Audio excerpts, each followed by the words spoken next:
सत साहिब जी चैनल को सब्सक्राइब करें, बेल आइकन दबाएं। वीडियो अच्छी लगे तो लाइक करें और शेयर भी करें। सत साहिब। एक नरसी नाम के भक्त थे। वो पहले बड़े कंजूस थे और 56 करोड़ की संपत्ति उनके पास थी। केवल एक लड़की थी और उसकी भी शादी कर चुके थे, और फिर भी वो कंजूस हुआ बैठा, चिचड़ हुआ बैठा, चिपक रहा उस माया के। और परमात्मा ने सोची, देखिए प्यारी आत्मा, ना इसके पास कोई लड़का और 56 करोड़ की संपत्ति, आज से काफी समय पहले था अरबों खरबों की संपत्ति समझो। और नादान आत्मा चवनी दान नहीं करता, यो गधा बनेगा भूत इस माया के चिपट के। उसके लिए उस परमेश्वर ने ना जाने के किस प्रकार से प्यारी आत्मा से वो माया का जाल छुटवाया। कैसे? नरसी बहुत कंजूस आदमी हो गया था और उसकी हुंडी चला करती। हुंडी क्या होती है? जैसे ड्राफ्ट बनाए जाते हैं आजकल, बैंक ड्राफ्ट बनाते हैं कि एक कागज पे लिख देते हैं पैसे जमा करवा के कि हमने इसके इतने पैसे जमा हो गए और किसी बैंक में दे दो, वहां से आपको पैसे मिल जाएंगे। पहले हुंडी हुआ करती थी, इनको हुंडी कहते थे। वो उसमें कुछ एक शहरों में एक आध व्यक्ति को गवर्नमेंट नॉमिनेट कर देती थी, उसकी संपत्ति का हिसाब लगा के कि इतने रुपए तक का ड्राफ्ट बना सकता है और हुंडी दे सकता है। वो फिर आपस में 6 महीने में आदान प्रदान, वर्ष में एक दूसरे के साथ वो सेठ लोग कर लिया करते थे, इनको हुंडी कहते थे। अब नरसी जी बहुत कंजूस हो गया था और उसकी हुंडी चला करती थी। पैसे 56 करोड़ उसके पास, रुपये 56 करोड़ रुपए की संपत्ति। अब क्या होता है, एक दिन उसकी पत्नी ने कहा कि आप गंगा स्नान करवा के लाओ हमें। सेठ कहने लगा, क्यों पैसे बर्बाद कराए, यही नहा ले, क्या करेगी, क्या रखा है, इतनी दूर जाओगी, ये है वो। उन्हें सोचा भी 10-20 रुपए खराब होंगे, और जैसे बह का रखा किसी को भी, गंगा पर जाओ वहां दान जरूर करे। तो बोली आत्मा ऐसे चल पड़ी, ज्यादा कहने से तो वो चल पड़ा, भी चल दिया, दुखी करेगी, रोजाना सिर में दर्द रखेगी, चल घूम आते। चल पड़े, गंगा में जाके स्नान करने लगे। इतने में वो कुपूर्ण परमात्मा, क्योंकि वो श्री कृष्ण के पुजारी थे तो बाद में श्री कृष्ण की महिमा गाई गई। कोई बात नहीं, आप इसको सुनते रहना, फिर आपको समझ में आ जाओगी कौन थे वो भगवान जो सबके दुख दूर करने वाले। वो पूर्ण परमात्मा आके, पहले तो हम भी आपको समझाने के लिए शुरू में श्री कृष्ण कहा करते थे, श्री कृष्ण आगे, लेकिन उस समय आपकी बुद्धि और ये शास्त्र नहीं दिखा पा रहा था, इसलिए सोचा करता कि बिल्कुल भी ना सुनेंगे मेरी एक बात को। अब आपके सामने प्रमाण शास्त्र आ गया, आप सारी समझ में आओगी आपके, मैं जो बात बताऊंगा वो सही सत्य समझ में आ जाएगी। तो पूर्ण परमात्मा वो उत्तम पुरुष तो अन्य परम अक्षर पुरुष सतपुरुष अकाल मूर्त आए, एक ब्राह्मण रूप बना के कहने लगे, सेठ जी कुछ दान करो, गंगा स्नान करने आए हो तो दान किया करते हैं, क्योंकि जैसी वो परंपरा ने बना रखी थी उसी को आधार लेकर के। सेठ बोला, मेरे पास पैसे थोड़े हैं पंडित जी, किसी और पे ले जा, आप जाओ। परमात्मा कहने लगे, भाई देखो वैसे नहाने का क्या फायदा, कुछ दान किया करो, ये पानी तो वही ना नहा लेते आप। उसकी पत्नी कहने लगी, कर दे दो 1-2 रुपया दान, ब्राह्मणता ही। बोला, ना ले, चुप करके स्नान कर ले, यहाँ ले आया ना इस ये बड़ी समझ तू, पैसे दान कर दे। कितना हो पैसे? कोई ना, थोड़े लाया हूँ मैं। आखिर में भगवान ने कहा, 8 अन्य कर दे। ने बोला 8 अन्य भी कौन नहीं है। कहने लगा, 4 अन्य तक कर दे। 4 अन्य भी कौन नहीं। आखिर में बोला 1 टका दूंगा, 1 टका। वो बोला, 1 टका ही दे, कुछ तो हाथ तो छोड़ दे तू। ने बोला 1 टका दे दूंगा, पर दूंगा मेरे वहां आ जाइए, मेरे घर पर। भगवान बोले, चल घर पर दे दिए भाई। अब नरसी नहा धोकर घर आके स्नान कर के अपने घर पहुंच गए। अब नरसी जी ने जाके वह पोटड़ी रखी थी सफर वाली, पीछे तक परमात्मा ने जाके वह खटखटाया दरवाजा, नौकर आया। नौकर ने पूछा, क्या बात है ब्राह्मण? पर ब्राह्मण वेश में परमेश्वर बोले, भाई आपके सेठ जी ने मेरा 1 टका की यहाँ पर रखी है दान करने की, और वो कहो मेरा टका दे दे, तो घर आके देने की कही थी, मैं फिर अपना और काम जाना है दूर। अब नौकर ने जाके, सेठ जी तब बैठा था, इतने में कहा, जी एक पंडित जी आ रहे हैं, बाहर द्वार पर खड़े। और कह रहे हैं आपने कोई गंगापुर उनका 1 दान करने का प्रॉमिस किया था, वो लेने आए से अपना। अब उसने सोचा नरसिंह ने तो बड़ा ढीठ आदमी गिला लिया, तो कहने लगा भाई यूं कह दे अब सेठ जी आ रहे थके हैं, कल देंगे, बैठ जाए इंतजार, कल कल कल देंगे। नौकर ना का संदेशा दे दिया। परमात्मा बोले भाई कोई बात ना, कल दे देंगे, विश्राम कर लेते हैं, बार बार के आ जाते लेके जाऊंगा। उसी के बाग था एक उस कोठी के बाहर, उसमें बाग के नीचे परमात्मा ब्राह्मण रूप में अल्लाह के बिछा के चादर लेट गए। सुबह उठते फिर खटखटा दिया दरवाजा, दरवाजा खटखटा भी कहो सेठ जी ने मेरे और टका दे दे। नौकर गया, सेठ जी वो ब्राह्मण खड़ा द्वार पे अपना दान दक्षिणा मांगे। सेठ ने सोचा बड़ा ढीठ आदमी तो गया भी कोई नहीं। अब सेठ ने सोचा आज ही 1 की जद लगा रहा है, कल न मनमाने 100 रुपये की लागत बैठ जाए तो इसको तो रास्ता पा गया, फिर ये अब किसना भी काम कर दो इसका ना आगे फिर से दुखी करेगा। यो कहने लगा यूं कह दे, नौकर से कहा सेठ नरसिंह ने यूं कह दे भी हमारे सेठ जी बीमार हो गए और ठीक हो जाओगे जब देंगे, सफर में आए थे बुखार बन गया। नौकर ने आकर कह दिया सेठ जी ब्राह्मण जी हमारे सेठ जी ना सफर से आए थे, उनका बुखार हो गया और कहते हैं ठीक हो जाएंगे ना फिर आपका टका दे देंगे। अब वो कहने लगे भगवान भाई कोई बात ना, इंतजार कर लेते 1-2 दिन में बुखार उतर जाएगा, अब बार बार तो आ नहीं जाता, पैसा लेकर जाऊंगा, वही अपना दिन में घूम फिरावे, शाम ने बड़ा आके फिर लेट जाए। अब 1 दिन देखा, 2 दिन देखे, 3 दिन हो गए। जब सेठ जी ने पूछा कि वो गया कि यहीं पर है, वो कहने लगे जी वो तो यहीं बिस्तर लगाए बैठे हैं सामने अपने के बाग में, और कह रहे थे कि अभी लेके जाऊंगा, ही बार बार तो आया नहीं जाता।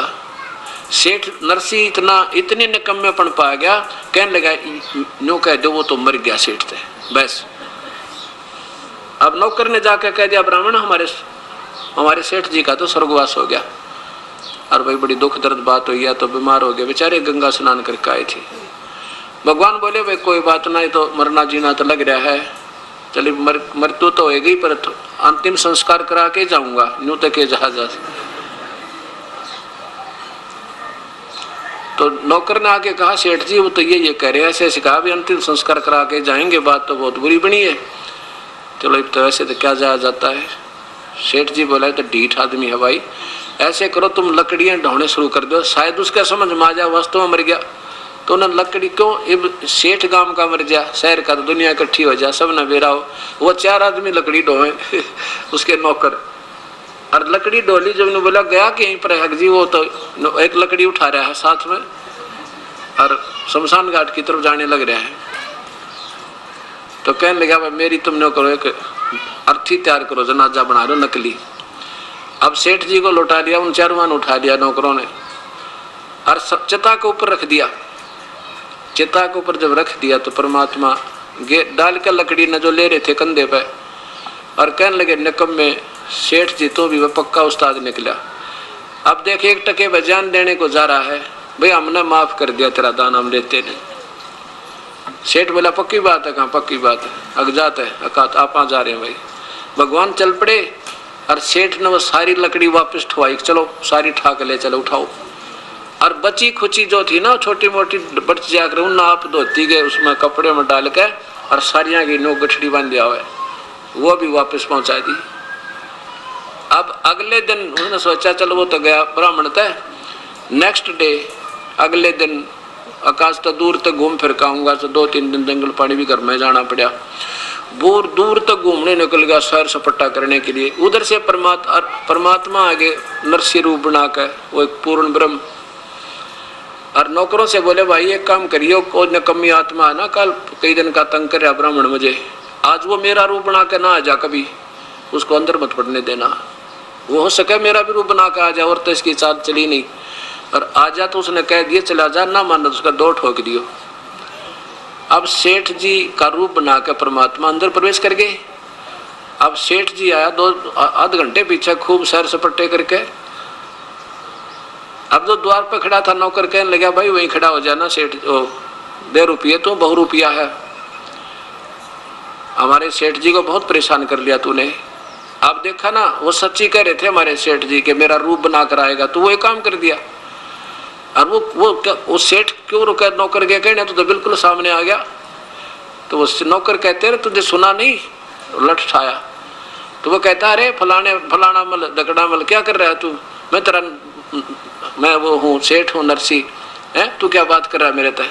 ने बोला हमारे भगवान हमारे सेठ तो अंदर पहुंच चुके हैं और उन्होंने हमें कह दिया है कि वो आज मेरा रूप बनाकर आ जा मनमाना कभी तो उसका दो ठोक दियो, और हमारे सेठ तो अंदर है भाई, तू चला जा, ये आदेश गलत हो रहे हैं ना, तो हम तेरा देंगे मार, तो पिट जाएगा, चला जा यहाँ से।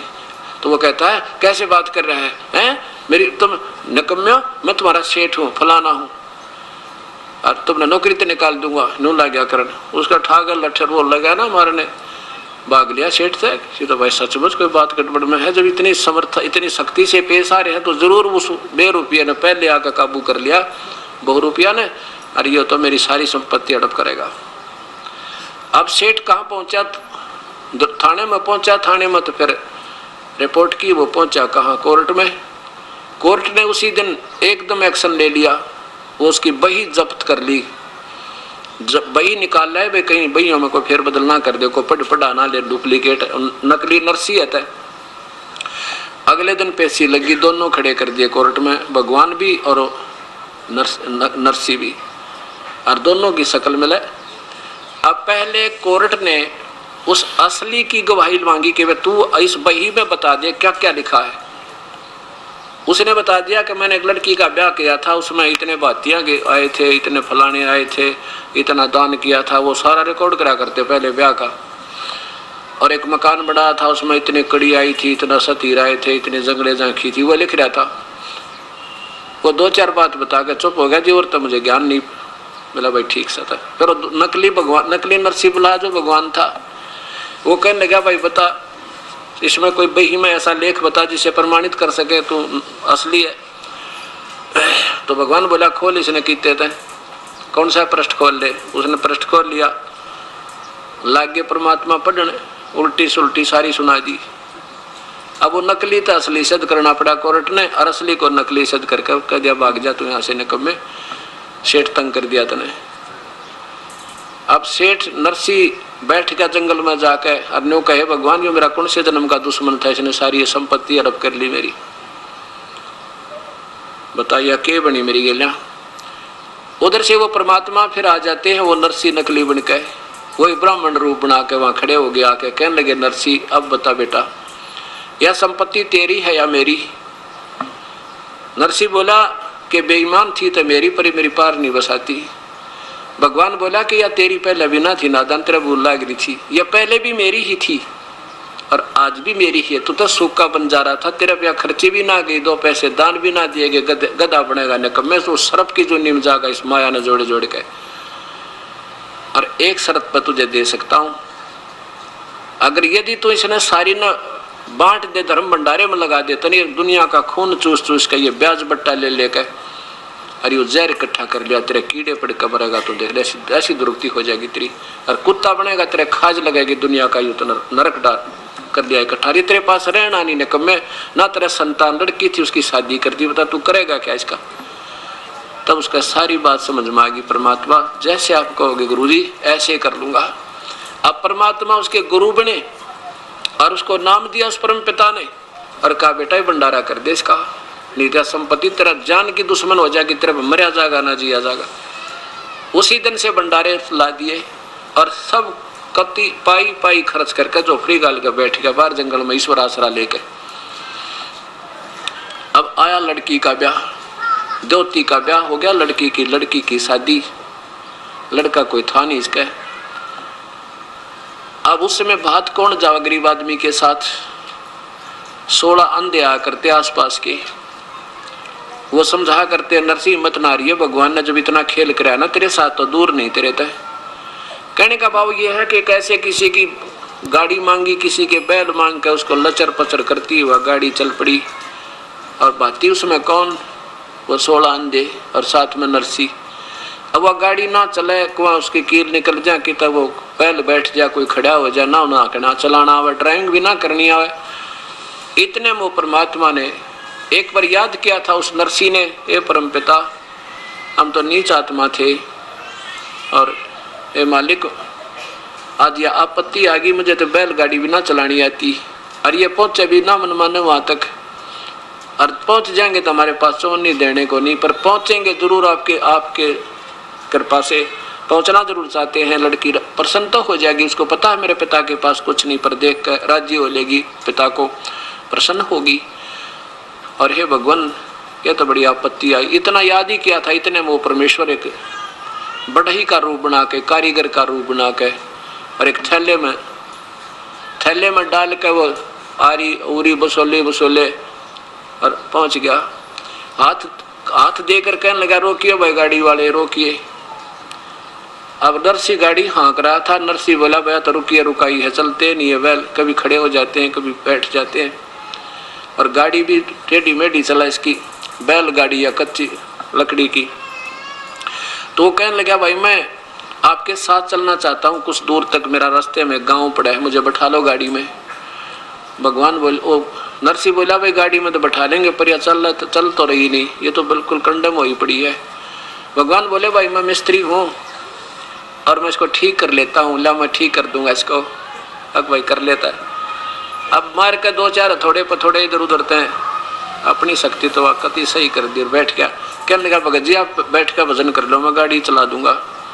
वो परमेश्वर पूर्ण ब्रह्म एक मिस्त्री रूप बना के फिर उसका बनकर ड्राइवर गाड़ी का, और जा छोड़ी वहां पे 7 किलोमीटर दूर, 7 मील 7 कोस दूर स्थान से, और रात में पहुंचा दी। थोड़े से 2-4 घंटे में जा छोड़ी। कहने लगा भाई ले भगत जी मेरा तो आ गया स्थान, आप अपनी गाड़ी संभालो, और यहाँ से 7 कोस रहेगा तुम्हारा स्थान जहाँ तुमने जाना है, बस 7 कोस, और आराम से पहुंच जाओगे, कोई दिक्कत नहीं। अब पहले तो जो भगवान चला रहे थे गाड़ी ऐसे चला थी जैसे हवाई जहाज हो, और खूब भक्ति में मन लग रहा सब। वो सूरदास तो अंधे थे 16, और नरसिंह जी भी भक्ति में लीन हो गया, क्योंकि परमात्मा बैठे पास में पूर्ण ब्रह्म। अब जब भगवान उतर के चले गए तो वह गाड़ी फिर झटकम पटकम लचरम पचरम, फिर ऐसे बैल कभी खड़ा हो जाए कभी चल रहे, कभी झटके पटके लगे। तो अंधे वो कहने लगे, अंधे जो बैठे थे कहने लगे नरसिंह रख गाड़ी कहाँ ले गया तू, रास्ते से नीचे उतार दी क्या, ये बहुत ज्यादा इसमें झटके लग रहे हैं। नरसिंह की आंख खुली, क्यों? नरसिंह बैठा था, कहने लगा ना गाड़ी तो ठीक चल रही है रास्ते पर। अगवाई कितनी दूर आ गया पा कि वो जो ड्राइवर था ना वो चला गया, वो कह रहा था भी 7 मील 7 कोस रह गई यहाँ तो तुम्हारा वो स्थान।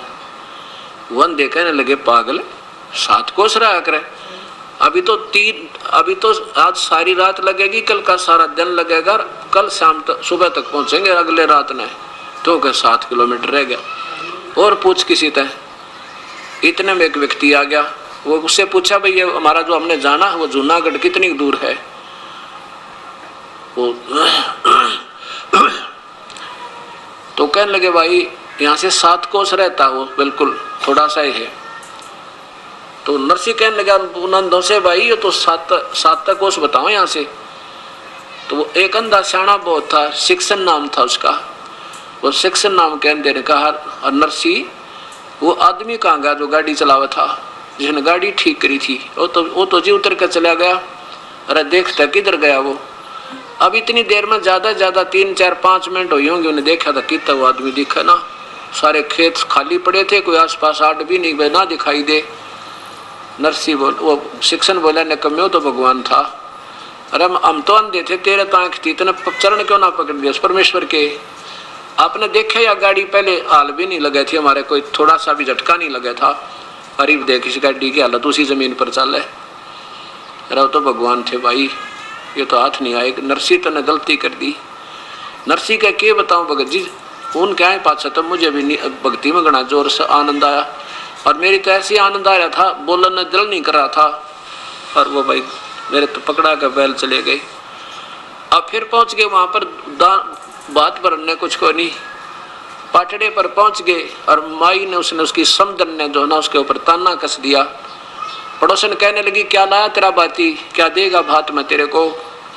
समदन कहने लगी उस नरसिंह की जो लड़की की सास आरता लिए खड़ी थी थाल का, कहने लगी के देगा यो कंगाल, डले दिए इसने, 2 डले देगा, हमारी बेइज्जती करने आ गया, 56 करोड़ का मालिक था, लुटा दी सारी निकम्मे ने। आज हमारी बेइज्जती कराना आ गई। वो डले डले डालेगा थाली में, के डालेगा। जब न्यो इतना ही कहा था उसने समदर ने, तो नरसी की आंखों में पानी आ गया। परमात्मा जो रखेगा त्यों ही रहेंगे। तो परमात्मा भी कहते हैं मम संत आदर अनादर करो क्यों ना कोई, और मम संत शरण जगत जान छोई। मेरी शरण में आके चाहे तुम्हारी कोई इज्जत करे चाहे बेइज्जती करे, तुम चिंता ना करियो। और मेरी शरण में जो आ गया तो बाकी जगत तो समझो राख है। ये बकवादे करा करते हैं, पर आने दो मेरा समय। कहते हैं कल्पे कारण कौन है कर सेवा नी काम, और मन इच्छा फल देऊंगा जो पड़े मेरे ते काम। अब यहाँ उस परमेश्वर का काम आ गया था। इतने में आकाश से कहते हैं सोने और चांदी के 2 डले आए और समदन की थाली में पड़ गए। वह यावासी होगी। और इतने में कहते हैं ऊपर से वर्ष नोटों की बारिश होने लगी। नोटों चांदी के सिक्के थे पहले, ऐसे वर्षा होने लगी। और इतने में वो परमात्मा एक गाड़ी लेकर, भरी हुई गाड़ी, उनकी लड़कियों के देते हैं ना दहेज पेज, वो अगलियां की और पछलियां की, वो कम से कम 150 तीड़ लाकर दर दिए थान के थान। और वहाँ गाड़ी छोड़ दी कि ले उतार ले बेखारी न, तुम अपने हमारे भगत के बारे में ऐसे नहीं कह देगी। और इतना कह के समेत गाड़ी और बैल छोड़ के वो अंतर ध्यान हो गए, परम पिता दिखाई नहीं दिए। बोलो सतगुरुदेव की जय। अब नरसी पुजारी श्री कृष्ण का था, वो ने सोचा श्री कृष्ण कर रहे हैं। कहते करे कराओ ऐसा ये मन में लहर उठा, और दादू शरदर जीव का वो आप बगल हो जा। ये बड़ाई नहीं की करवा देता श्री कृष्ण राम आदि की, और करता स्वयं। फिर क्या होता है कि एक दिन नरसी जब बैठा था अपनी कुटिया में, झोपड़ी में, 4 साधु संत द्वारका जाने के लिए भगवान के उस द्वारका को देखने की इच्छा करके आगे। और पहले नरसी के वो ड्राफ्ट चला करते थे, हुंडी चला करती थी। अब वो पहले भी 1-2 बार हुंडी बनवा कर गए थे। अब गांव में जाकर नगर में पता किया भी नरसी जी कहाँ हैं। वो गांव वाले ने बताया कि वो तो भाई बाहर बैठे हैं। क्या काम है कि एक हुंडी बनवानी थी। गांव वालों ने मजाक कर दिया, कहने लगा भाई वो नरसी एक बकवाद करता है, अब वो जल्दी सी हुंडी नहीं बनाता, उसको वो कहेगा मैं कंगाल हो गया हूँ, मजाक करता आजकल वो। और ज्यादा जोर दोगे ना जो बनाओगा ना तो बनाता नहीं। कहाँ है कि वो बाहर झोपड़ी में बैठा है, वहां चला गया। चारों के चारों वो भक्त आत्मा जो तीर्थ यात्रा पर आए हुए थे, उन्हें सोचिए 500 रुपये हमारे पास है, रास्ते में कोई छीन ना ले, हुंडी बनवा ले, चलते हैं द्वारका में, किसी सेठ से ले लेंगे। अब नरसी के पास गए, नरसी से वो 500 रुपये रख दिए और कहा सेठ जी हमारी हुंडी बना दे। नरसी कहने लगा महात्मा जी मैं अब सेठ नहीं रहा, मेरी हुंडी चलती नहीं, वो कैंसिल होगी गवर्नमेंट की तरफ से, मेरे पास पैसा नहीं है अब। तो चारों महात्मा कहने लगे भाई बिल्कुल ठीक कहते थे, गांव वाले तो बकवाद करने लग गए हैं, तेने शर्म नहीं आती महात्माओं के साथ ऐसा व्यवहार करता है, तुझे पाप लगेगा, हम पैसे दे रहे हैं कोई मुफ्त हो रहे बना रहे तेरे से। अब नरसी ने सोचा भी ये मानना नहीं, और संत से ना जाने इनकी आत्मा दुखी होगी, बताए क्या करूं। गांव वाले ने दिन के साथ उनको बहका दिया, मजाक कर दिया। उसी समय साक्षी रख के अपने परमेश्वर को, क्योंकि वो श्री कृष्ण के पुजारी थे, सांवल साहा, सांवला सेठ, सांवल यानी सांवरिया, भगवान श्री कृष्ण के नाम सांवल साह लिख के कि भगवान श्री कृष्ण के नाम में अपने एक हुंडी लिखता हूँ, ये दास की हुंडी स्वीकार हो, इनको भुगतान किया जावे, आपकी अमानत मेरे पास है। 500 रुपये ले लिए और वो कागज बना के दे दिया, अब ले जाओ सेठ महात्मा जी। वो चल पड़े। पीछे से सेठ ने क्या किया, उन 500 रुपये का एक भंडारे का सामान, घी, चावल, खीर, दूध, दाद बना कर और भंडारा कर दिया। 500 की रोटी खिला दी। अब 500 रुपये बहुत होते थे, 50,000 के करीब हो जाए आजकल के, पूरा भंडारा कर दिया। अब वो चारों महात्मा पहुंच गए कहाँ, द्वारका में। वहां जाकर पूछा भाई कोई सावल नाम का सेठ है। वो सेठ जिसकी हुंडी चला करती उसके पास गए, वो एक सेठ हुंडी उसकी चलती है, उससे पूछ लो। उसने देखा, कहने लगे ये तो नरसी की बनाई हुंडी है क्या, ये नहीं चलती इसकी, अब ये तो कंगाल हो गया, दुनिया को ठगने लग गया, अब झूठी हुंडी बना के, ये तो दिवाला निकल गया इसका। तो सारी द्वारका में पूछ लिया, सांवल नाम का कोई सेठ हो, कोई नहीं पाया। और सब मजाक करने को नरसी तो ठगन लग गया दुनिया को, अब उसकी हुंडी नहीं चलती, उसका ड्राफ्ट नहीं चलता। अब चारों महात्मा जाके एकांत में बैठ के नगर तबार भाई के बने बता वो तो मना करे था बेचारा, हमने सिर में दर्द कर दिया, उसके गले पीछे पड़ गए, किसी के कहने सुनता है। उनको ये भी विश्वास था कि वो नेक आत्मा है, हमारे पैसे जो के तो पाऊंगे, पर ये तो हम दिक्कत होगी यहाँ पे। इतना सोच ही रहे थे कि उधर नरसिंह जी की दिव्य दृष्टि काम करने लगी परम पिता की दया से। उसने देखा कि परमात्मा ने आके उनको महाराज संतों को पैसे दिए क्या नहीं दिए। देखा तो उनको पैसे नहीं मिले और मायूस हुए बैठे। अपनी पत्नी से कहा नरसिंह जी ने कि तूने जो सामान लाए थे हम 500 रुपए का, वो सारा वितरित हो गया या कुछ बकाया है। लगी जी थोड़ा सा आटा बचा है, ऐसा होगा तो 2-4 रोटियां बन जा। और वो कौन सा बचा, वो पलोथन का। पलोथन क्या होता था, पहले रोटी बनाने के लिए एक बनाते थे गोल गोल सी लोई, और उसको सूखे आटे में लगा लगा के रोटी बनाती थे। अब काफी भंडारा हुआ था, उसमें थोड़ा सा आटा बच गया, जिसमें 4 रोटियां बन गया। वो कहने लगे जी वो पलोथन यानी थोड़ा सा आटा बचा है 4 रोटियों के का, और तो सारा भंडारा लगा दिया। तो उसने कहा नरसिंह ने 4 रोटी बना, यह तो आट लाग रही थी अभी तक, इसलिए भगवान प्रकट नहीं हो पा रहे थे। 4 रोटियां का आटे की रोटी बनाकर वही परमात्मा वहां एक रास्ते चलते का रूप बनाकर आके कहा भगवाई राह चलता हूं, मुझे भूख लगी है। ओए होए, वो परमेश्वर स्वयं आके और उसी समय कहा जा भाई भगत जी बैठो, हो बड़े ले रोटी ताजी ताजी बना रखी है। 4 रोटी खाकर परमात्मा वहां प्रकट हो गए और जाके कहा कि आ जाओ भाई, कैसे बैठे हो महात्मा। आके बैठे हैं भाई सेठ जी, हम तक इतना जोगे नहीं रहे। ऐसे ऐसे नरसिंह की हुंडियां चलती नहीं, हमारी उनने हुंडी बना दी, पर उसका दोष नहीं बेचारे का, हमने ज्यादती कर दी उसका। अरे या कोई सेठ नहीं सांवल नाम का। तो परमात्मा कहने लगे भाई किसने कहा तुम्हारे को वो सेठ नहीं सांवल, मैं सेठ हूँ सावल, आ जात मेरी दुकान पर, चल तुम्हें दूंगा वो 500 रुपये रहे या हुंडी। बिल्कुल सही चला इसकी दवाई, कौन मना करा था।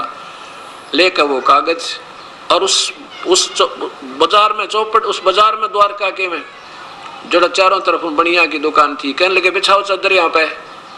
उस चौराहे पर चादर बिछवा के ऐसे पटके 1 चांदी के खुड़के दूर थे 2 3 4 सुना का उन सब ने, और सबका ध्यान अट्रैक्ट हुआ है, ये क्या होने लग रहा है। 500 रुपए ने नए कते जैसे आज बनकर आए हो, 500 नोट चांदी के पटक दिए और कह दिया भाई मैं सावल सेठ हूँ, और कह देना उस नरसिंह को उसका दास हाजिर खड़ा पाओगा, चाहे लाख हुंडी दे दे। बोलो सतगुरुदेव। तो ऐसे परमात्मा, वो पूर्ण परमात्मा आकर ही सब काम करता। ठीक है, चाहे हम श्री कृष्ण पर सेरा बांधे, चाहे श्री राम पर बांधे, ये गीता और वेद प्रमाण देते हैं वो परम पिता पूर्ण ब्रह्म है, जो सबके काम सारने वाला और सारे दुखों का निवारण करने वाला। बोलो सतगुरुदेव की जय। नरसिंह जी की हुंडी झाली सांवल सा कहाया, द्योती का जब ब्याह हुआ वहां भात भरण को आया। जो कबीर परमेश्वर पूर्ण परमात्मा नरसिंह जी की हुंडी को उन्होंने पूरा किया, दिया झाली यानी उसका ड्राफ्ट कैश किया, और द्योती का जब ब्याह हुआ था तो भात भरने वो परमेश्वर ही गया। तो परमात्मा पूर्ण ब्रह्म की प्यारी आत्मा गरीबदास जी उनके साक्षात दर्शन होने के बाद कहते हैं कि नरसिंह जी की हुंडी झाली सांवल सा कहाया, और द्योती का जब ब्याह हुआ था वहां भात भरण को आया। ये गीता जी प्रमाण करती है। फिर देखिए ये गीता जी का अध्याय नंबर 15 का और श्लोक नंबर 17 कि वो पूर्ण परमात्मा जो वास्तव परमेश्वर कोई और है, वही तीनों लोकों में प्रवेश करके सभी वही कुछ करता है और कुछ कोई नहीं कर सकता। वही आत्मा का आधार है।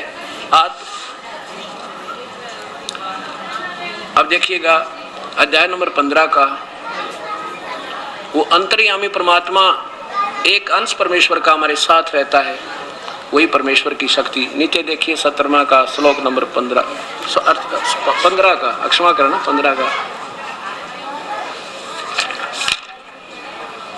15 का ये 16 और 17 15 का, और नीचे देखो 17 उत्तम पुरुष वास्तव परमेश्वर तो कोई इन दोनों से भी नारा, ब्रह्म और परब्रह्म से भी, और वही तीनों लोकों में प्रवेश करके सबका धारण पोषण करने वाला करता है। अविनाशी परमेश्वर परमात्मा इस प्रकार कहा गया है। अब ये परमेश्वर पूर्ण ब्रह्म है, सतपुरुष है, कबीर साहब है, अन्य परमात्मा है जो सबके सब काम करता है। तो क्या कहते, अंतर्यामी एक तू आत्म के आधारे, जो तुम छोड़ो हाथ तो हमें कौन उतारे पार। सत साहिब।